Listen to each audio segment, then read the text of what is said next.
people often think that being charismatic is just a gift that you have or you don't, but that's not the case. Charisma is a skill, just like any other skill, that you yourself can develop. And that is something that I'm working on now because it didn't so much come naturally to me in earlier life.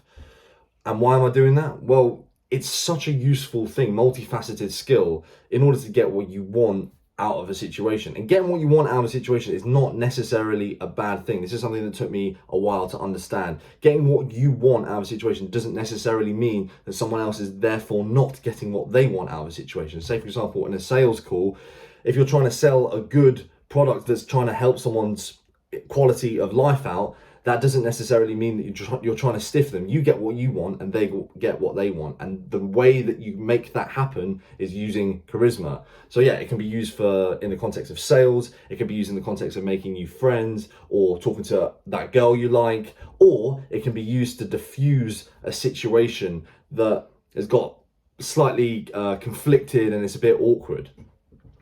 There's three ways that you can handle confrontation in that way. The first way is to be aggressive, and that ranges in severity. Say, for example, someone's being confrontational towards you, the lowest form of aggression is just to stand there, refuse to acknowledge them and not move. And the highest level is to be aggressive, shout at them, be physically imposing.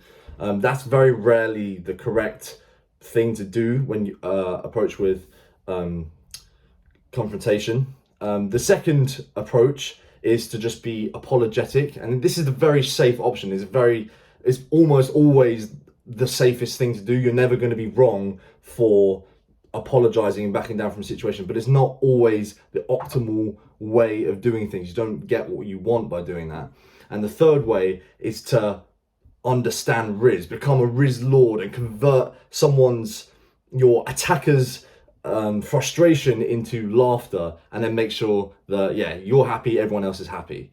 And when you would use one of these three tactics depends on the situation that you're in. So let's take a situation whereby someone's being confrontational towards you, but you know that you're not in the wrong. What they're accusing you of, you know that that's not your intention, and there's been a misunderstanding. This is where, say for example, I was at a concert with my sister yesterday. We were watching The Weeknd live, and we got separated in this busy crowd. We've been waiting for ages, we've been hours in the sun and dehydration, and everyone's kind of frustrated. But yeah, we've been separated, and the only way for me to get to her was to make very small movements, because everyone's like packed up like sardines. So I had to make one movement in order to progress towards her. And in making this movement, I ended up standing in front of some girls that were far shorter than me. And then they were like, "What are you doing?" And I had to like explain that, I'm just trying to get to my sister. But then that's when tensions rises. There was like loads of girls around us, and they think that I'm basically, being a dick and trying to prioritizing my needs of like looking at the stage in front of that, when that wasn't my intention. I'm just trying to get to my sister. And then, girls behind them are like, why are you doing that? Like, you're just so much taller than them, like they can't see now.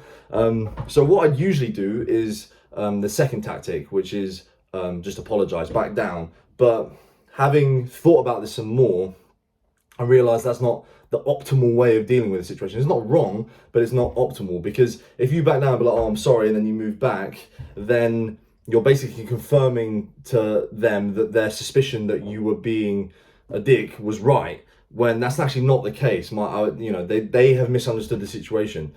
The other option is also aggression. I'm not moving, or escalate that even more, get aggressive, and I'm not like all of this stuff. But that's obviously not optimal as well. We're all going to be stood here for hours on end, like just being aggressive to the people that you're going to be in the same space with for the next God knows hours is, I don't have to explain to you that that's like the wrong thing to do. So the best option here, the optimal way of doing things, is to diffuse the situation. So say, for example, this girl behind being like, "Oh yeah, you're blocking out those girls." She's trying to set a frame. The frame is, you are in the wrong, and she's vocalizing that. She's setting the frame of like negativity. Whereas I know there's a misunderstanding, so the best tool in my arsenal is to use rizz in order to get myself out of that situation. And there's many things that you can do. Videos online don't explain exactly how to do this, so I'm going to attempt to do that now. Come back, thank you. But there's multiple things that you can do in situations. I'll give you some examples of that. So one tool in the arsenal is self-deprecation, right? So I say, oh yeah, I'm just trying to get to my sister. You see that girl with the big nose there, same as mine? Yeah, I'm just trying to get to her. So, you know, that like, she goes from like being angry and you know, thinking that I'm trying to be malicious. And then not only do I explain the situation, but I also use self-deprecation to add humor, inject into it. They start smiling, the girls start smiling, but there's still the frustration there because I still can't move. And the girls are like, what's going on here? So I can sense there's still frustration there. So in order to reduce the tension, you can use other tools in the arsenal. Say, for example, one of the girls pulls her phone out. She hasn't got cell service. And I was like, oh, have you not got cell service? And she says, yeah, have you got hotspot? And I'm like, I got everything you need. Obviously, when I relay it, it sounds a bit corny, but like in the moment, that sounds like, yeah, it's just, you know, that tactic, by the way, is the overconfidence tactic. Just like be way over. She knows I don't have everything that she needs. But it's just like, and I know that too. But I'm just being playful. The whole premise, the whole baseline is to take an uncomfortable situation that you're in, and the frame is like uncomfortable, and just to be playful and just not take it seriously, basically. So all of these, you know, the methods like self-deprecation or overconfidence, like those things are all a playful way to spin a tense, awkward, confrontational situation into a good one. Another tactic is storytelling as well.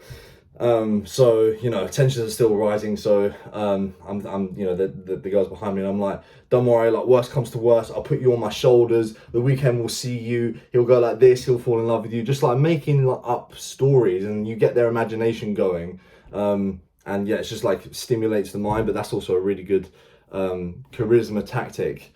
In order to diffuse the situation. And it doesn't have to be in diffusing confrontation. It can be like, you know, flirting, or on, you know, if you're making friends or whatever situation you find yourself in. It's just those things are useful to have, but you have to know when is appropriate to deploy those things. And I'll give you another situation. So pardon me, in the situation that we've just been in there, that was when they think that I'm in the wrong, but I'm not, because there's a misunderstanding. Whereas in the second situation, let's say they think I'm in the wrong because I'm in the wrong, like I'm actually being a dick. Like say, for example, there's a line to a burger van, and I think that I'm smart because I can like sneak into the front of the line, and then someone turns to me and says, what are you doing? Basically, all like confrontation is boiled down to no one starts with like physical conversation unless they're unhinged. It's going to be like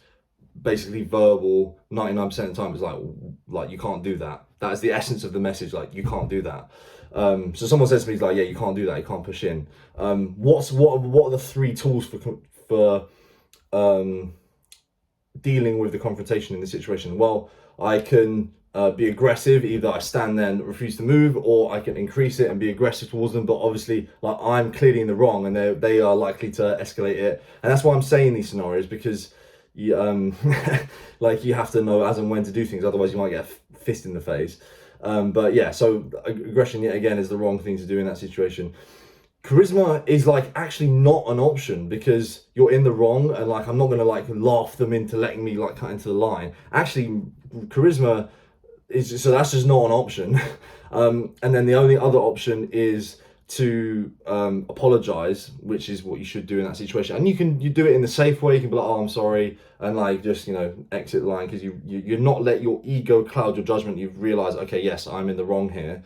Or you can even sprinkle a bit of charisma into your apology. It doesn't have to be its own separate thing. Like you can still be apologetic, that's your strategy, but it doesn't mean necessarily no charisma is in there at all. You can still sprinkle some in. So you can be like, oh yeah, you caught me, you're too quick for me, something like that. Just to like be playful, so that, you know, like you're still conveying an apology by like retreating, but the words are charismatic. So yeah, that's when you use those situations. And the reason that give those two scenarios is because, yeah, in the first one it's appropriate to be charismatic because you want everyone's tension to go down, and you realize, and there's just been a misunderstanding. Whereas in the second scenario, it's like you are in the wrong and you need to apologize, but that doesn't necessarily mean you don't. There's no charisma involved. You can still have a bit in there. So yeah, I hope this is helpful.